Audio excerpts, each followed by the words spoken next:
Playback. Okay. You were doing a playback. No, it wasn't. You're doing it. Yeah, I know. Yeah, I know. Yeah. So it's going now? Okay, it's going now. Oh, this isn't good. Oh, okay. Okay, you better get out of there. All right. Come on. And Action. Welcome back to Side by Side Productions. We got a pretty cool video for you guys today. We're doing a review, kind of side by side comparison of all these different machines right here. So we got all of them are 2022s. Can-Am, Maverick X3, XRS, Turbo, RR, Smart Shocks. Woo! Lot of names, lot of stuff, lot of RRs, lot of turbos, lot of turbos. Now it's a good machine. This is my father-in-law's. He picked it up in 2022, brand new. It is, you know, like I said before, it's got the Smart Shocks model on it, so it's a good unit. 72-inch wide machine.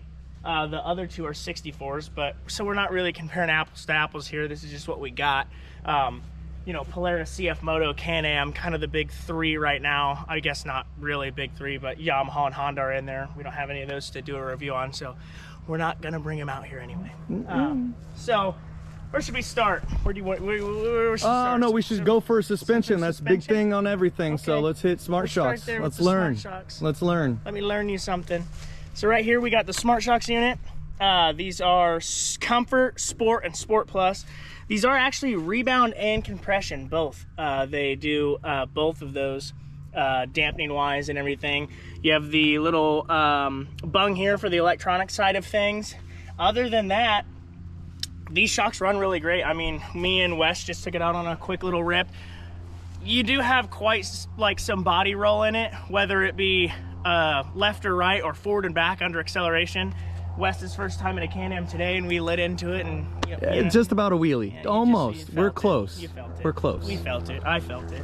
But moving on to everything else with these cars, Can-Am boys, you know, we love you. I love you. I love Can-Am. Am I glad that I bought a Polaris? I think so as of right now. You know, I haven't had the opportunity to drive a Maverick R, but just from comparing these two machines, that my Pro XP, you know, 2022, I love it. As of right now, I just am overly ecstatic, happy with it. You know, we've had it at the Badlands, we've had it at the dunes, we've had it in mud, sand, rock, we've jumped it. I mean, it's been through everything. It's been through seriously, everything. Water, we've dunked it. So I mean, you know, we really put that machine through its test.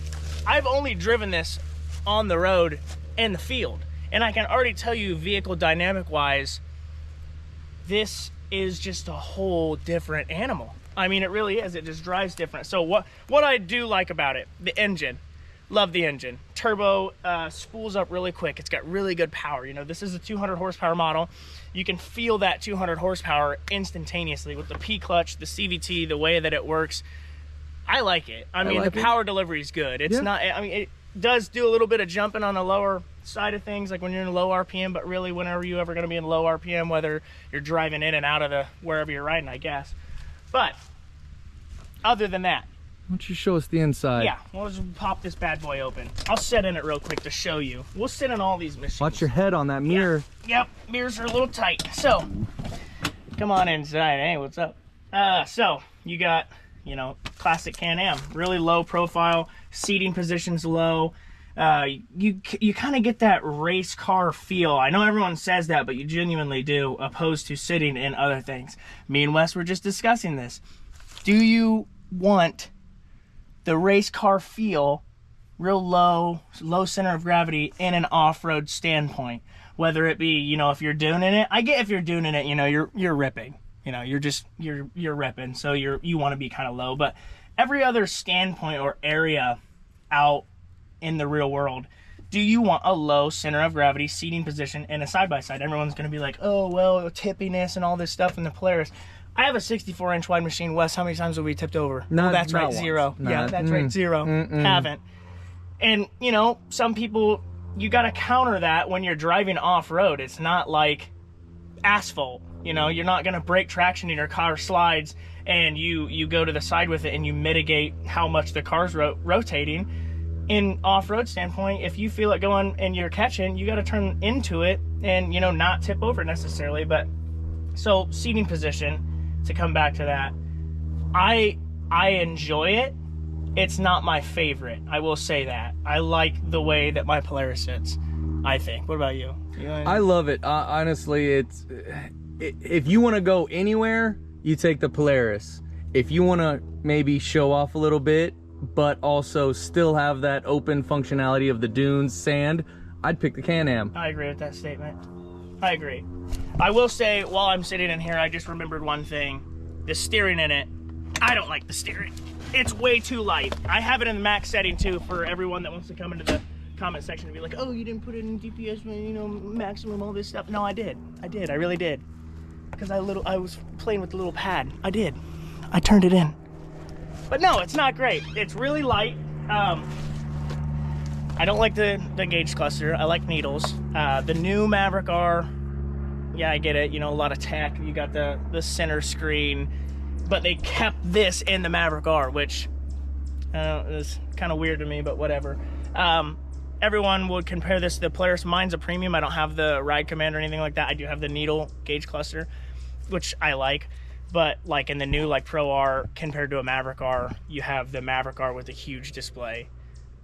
This still in front, and then the new Pro R, you have the ride command. So they're kind of equal there. I get the Can-Am's is a little bit bigger, but whatever. Steering though, way too light. I found myself when I was coming in and I felt the car start to rotate that I would snap the steering wheel, countering it way too quickly because I'm used to the steering in the Polaris. It's a lot heavier. I get a lot less bump steer. We didn't really send this through whoops or anything like that, but we did take it off into like a couple ditches into the field, ran it around a couple times. There's a little hill jump that we kind of hit, and just in the matter of 5 minutes, I could feel that the steering in this was not up to par with Polaris. I know the Maverick R has that tall knuckle and the steering, and that's a lot better. Like I said, we're not comparing apples to apples here. We're just kind of comparing what we got, just, you know, for base machines. I know this isn't a base machine, but still. No telescoping on the steering wheel. Not cool. Goes up and down, just doesn't go in and out. You know what does? Polaris, right there. Goes up and down, in and out. Which, you know, the seating position in this, I would have liked it to come in and out because I need to be further up because it sits so low that my feet, when, you know, you're two pedaling, my feet, I notice it's kind of hard for me to get the seating position that I need in this because of that steering wheel not coming in and out. Up and down feature's cool, but when you're trying to, if you're going to be driving this like a real race car or trying to get into it and drive it hard, you want to get the perfect seating, you know, position, and I couldn't get it in it. It's all right. It's just too far for me right now. Seats are pretty comfortable. Not a fan of the harnesses. You know, you got 4 points in here, 6 points in there. The 4 points in this are really loosey-goosey. I mean, you can tighten the bottoms down, but the top, I don't know. You said that you got it to lock once. Yeah, they do lock, but it takes a lot, right? Yeah, it takes a sudden jerk to lock them. I mean, you're moving around, and like out on the dunes, like when we rode out in the dunes, this at Silver Lake, a lot of the comfortability of being in that car was the fact that you're locked into your seat going over whoops and stuff. And I feel like that is something that I would just want to do. I mean, obviously you can easily change it. I'm just saying right out of the box. These are both stock. I mean, right out of the box. You know, they're all right. They're comfortable. Yes, they're going to get you to what you want, and they're still going to protect you the same, you know. It's all comfortability.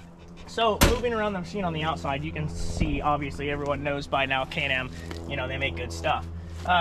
Tires on this, you know, they're all right. Not my favorite. Shocks, you got the Fox smart shocks like we talked before, reservoir up here. Their internal bypass, obviously, all that good fun jazz. Real beefy trailing arm, I like on the new Maverick R, you know, but opposed to like my Polaris on the Pro XP. I know the Pro R is way big, but on the Pro XP, my trailing arm is not as beefy as this. All your radius rods, toe link back here, about the same setup. It's, you know, just classic Can-Am, center exit exhaust. I'm not a big, so here's where I get conflicted. I like the looks of the Can-Am in the back. I don't like not having a deep well bed. I mean, the link queue up here, the system works really good, but I mean, like that what do you got in here? Nothing? I mean, like, that's tiny. Come here. Put that thing in there. What am I gonna fit in here? Nothing. That's his hand. That's a baseball. That's a baseball man. Bad reference. His hands are huge. No, I'm just kidding. But I mean, like if you turn around and look at the Pro XP, I mean, you just got, you know, whether you like the looks of the razors or not, you just have this big bed, cargo hold, you know, I can throw my backpack, our camera bag back here, no problem. And I don't really necessarily have to worry about it falling out. I mean, I have these back here, but those are just kind of for whatever, I guess. But this right over here, you know, it's kind of open. Not a lot of storage. Same thing on the interior wise. Not a lot of storage. You have one compartment. It's okay, but it's not great. I get that, you know, you're gonna be like, oh, what all do you need to take out with you? I don't know, maybe some freaking water, maybe some of that stuff. More dehydrated out in the Sahara.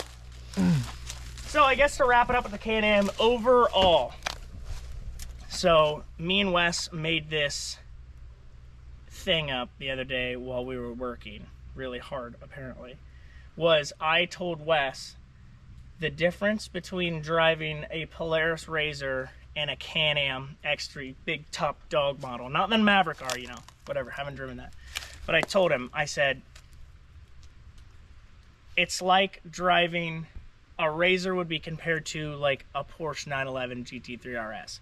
You know, fantastic traction control, fantastic steering, fantastic suspension dampening, everything's tuned. You know, you have all the driver aids to feel really confident while you're driving the Polaris. This is like driving an F1X Pro charged C6 Z06 with a Dart 427 in it with no traction control and no ABS. It's wild. And I love the way these drive. I just don't know if I would want this to be my primary machine due to the fact that, like me and Wes said before, I think the Razor compared to a Can-Am is the better overall machine right out of the box. That's just, you know, disclaimer, we're not, you know, professional drivers and we don't know all this jazz about everything, this and that. I'm just saying from consumer standpoint, and I think there's a lot, even my dad said this, you know, my dad has a CF Moto, which we'll talk about here in a minute, but he said if he had to choose from these three, he would choose the Polaris just because out of the box, it's got everything you need, you know? And we're going to talk about the Polaris here in a minute as well, but overall, Can-Am, what do you give it out of 10? Well, out of 10, given, you know, what out of the box you get, you know, your bead locks, you get your smart shocks. That is a good, I didn't bring up the bead locks. Bead locks. Bead locks, stock. Bead locks come stock, Nice. you know. The smart shocks themselves, you don't have to get out and flick anything. Yeah. You could, the automatic adjustment in the actual reservoir suite. So I have to give these guys, you know, like a 7.5 out of 10. I would agree with that statement. Because it's great. It's a great machine. I love it. If I had the money, I'd have both of them, and I would make this big boy horsepower and go out and rip the dunes with it, and then I'd have my Razor for everything else. But I don't have that much money, so I'm just going to stick with the Polaris, you know. Even though I would love to drive a Maverick R, me and Wes have been having this discussion for I don't know how many days, how many weeks, how many months, how many years. It's bad, but we can't swap. We swap back and forth every week. It's we want a Can-Am. Well, we want the Polaris, so we can't decide either, guys. Yeah, so you guys let us know in the comments what you want us to drive. I don't know if I'm gonna make the switch to the dark side yet, but we'll see. So here we got the 2022 Polaris Pro XP, my unit. Possibly the greatest unit in the entire world because, you know, I've driven it and stuff. I'm just all right. So 2022 Pro XP QS3s. It's the premium. I don't have ride command. It's got the Fox shocks on it. Man, we've had so much fun with this thing already. I mean, I know that we have a video out on the RPM exhaust and all that stuff, and you guys have heard it, but every time I get into it, Wes heard it for the first time, fired up because he didn't get to go to Silver Lake with us last time, so he didn't get to hear me ripping it. But I mean, what do you think? It sounds pretty sweet. It's the best sounding exhaust that I have heard on a side-by-side so far. Good answer. So we'll get into talking about the vehicle dynamics right now, about how much these two differentiate from one another, whether it come from an interior cabin to the suspension setup to power delivery to, you know, just looks wise. Both of these machines I think look fantastic. I do. There's not one thing I think wrong with either way that they're designed or looks wise, but I do have to say that I like the headlights on the Polaris a little bit more. I think they're cleaner looking. They work a little bit better.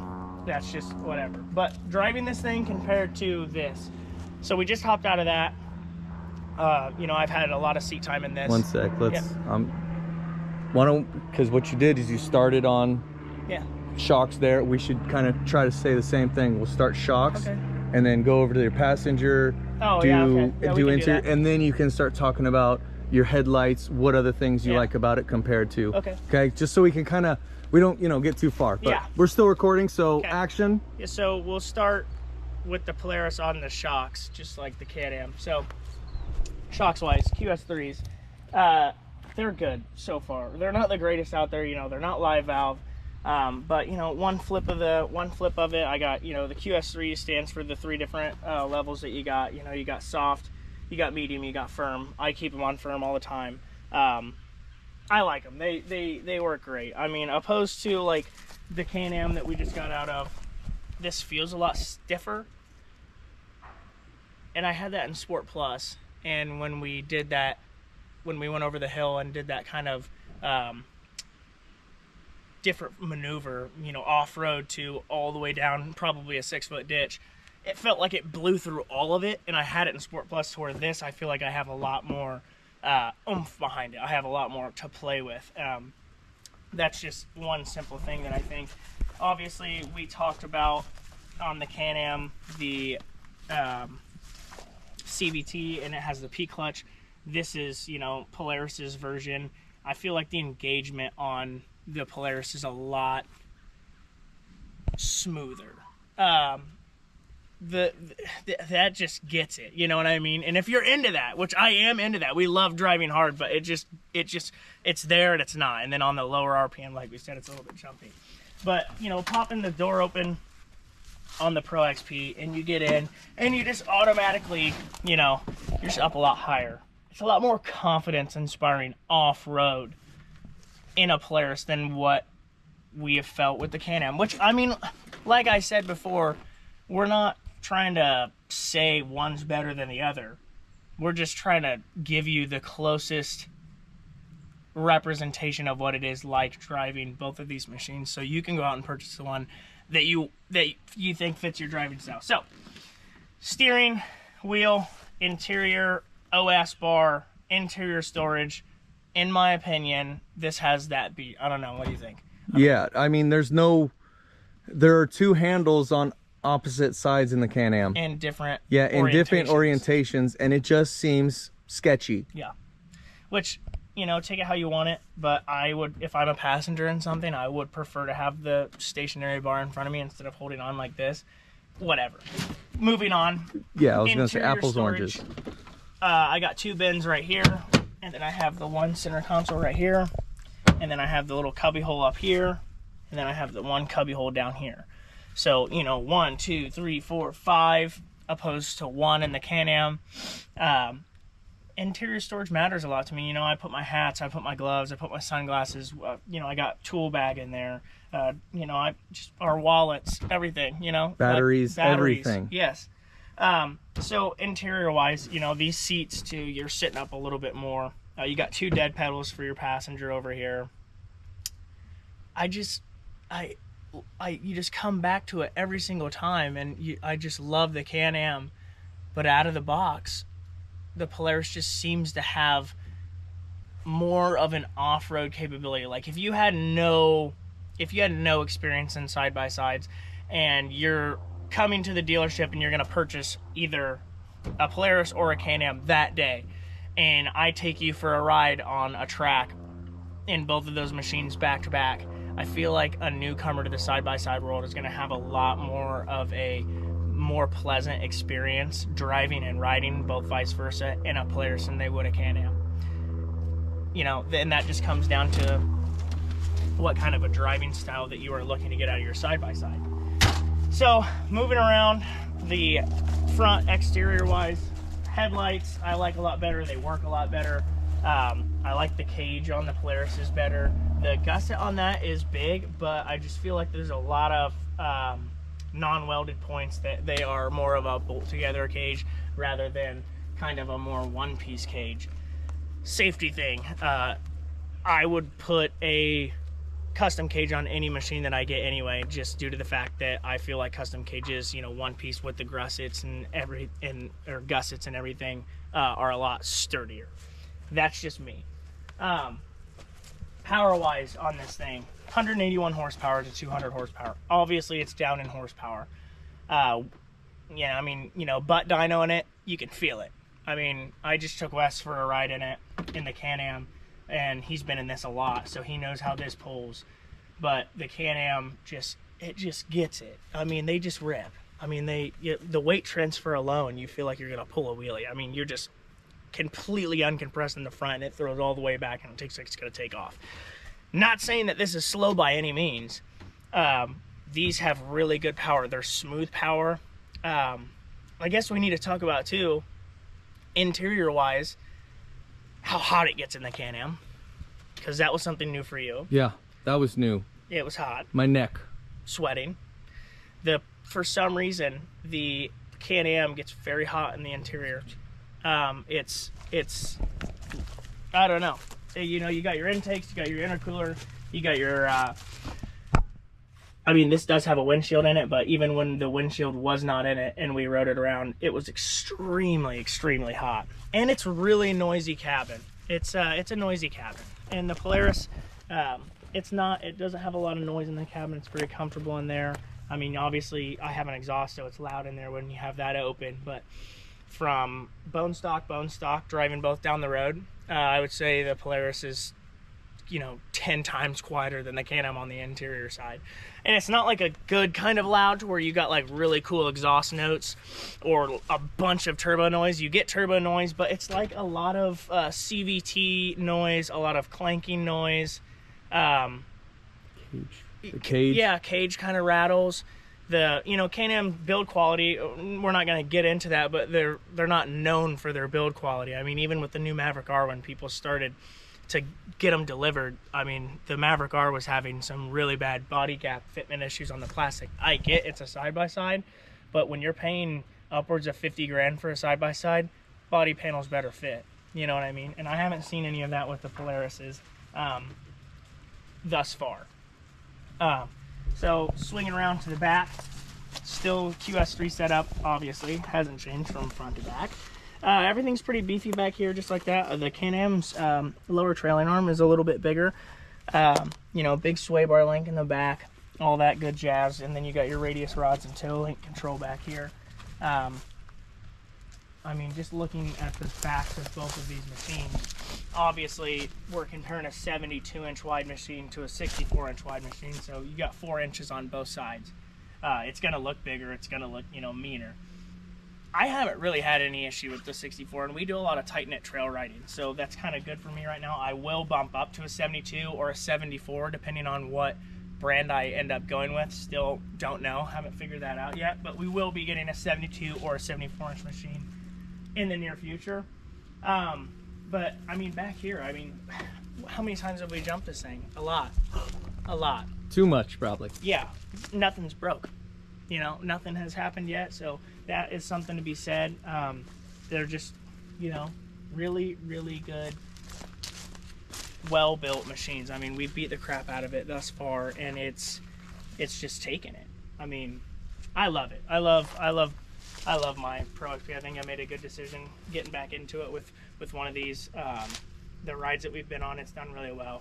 But engine-wise, plenty of power. I don't feel like it's lacking for power. Obviously, me being me and Wes being himself, we want more power instantly whenever we get in anything. But right out of the box, 181 horse, you know, I think I've seen a couple videos of them being dynoed at like 151 to 154-ish wheel horsepower. So 151, 154 wheel horsepower and a side-by-side. That's pretty dang good. I mean, it's fast. After we get the clutch work done and the tune to it, I'm really excited to feel that, because I want it just a tad bit snappier low end, and then I want that top end. I don't want to be limited on my speed or my RPM. But right out of the box, power, good. Tires, good. Love the Carnivores. Had them in every single type of terrain out there, and they've performed really, really well thus far. Would like to get a set of paddles on it when we go up to Silver Lake, but that's something else to do, you know what I mean? But other than that,